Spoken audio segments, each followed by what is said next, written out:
Hi everyone, my name is Leah Bird. For my tutorial today, I will be talking about depth of field and how to capture different depth of field shots. So first we are going to go through the steps of capturing a shallow depth of field shot. The image on the top left is a picture that I took and is an example of a shallow depth of field picture. The first step in taking a shallow depth of field shot is picking a subject. This is pretty easy. So pick your subject and establish what you want to take a picture of. For me, it was the pine needles on this tree. The second step is positioning yourself about 3 feet from your subject. For this shot, you want to be very close to your subject, so you can be even closer than 3 feet if necessary. In a shallow depth of field shot, when you are focused on a subject that's 3 feet away from you, the result is having only objects or part of the objects which are within inch of the 3 feet will be in focus.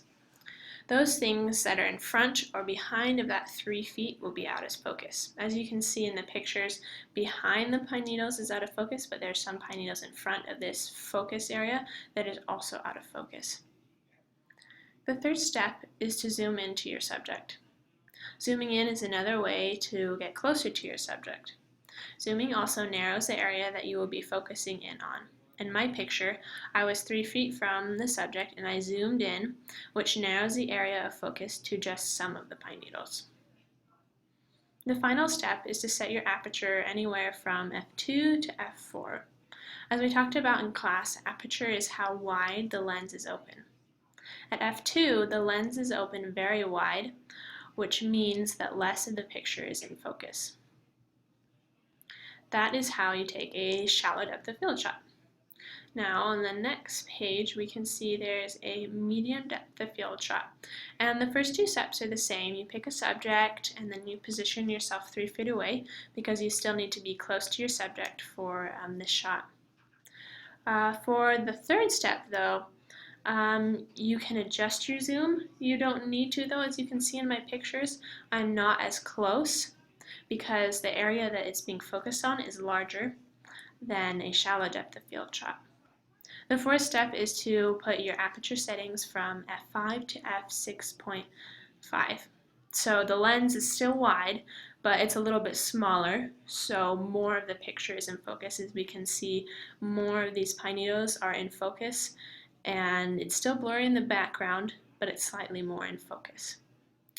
Okay, and then the final shot is a deep depth of field shot. We're taking the same steps, but we don't zoom in.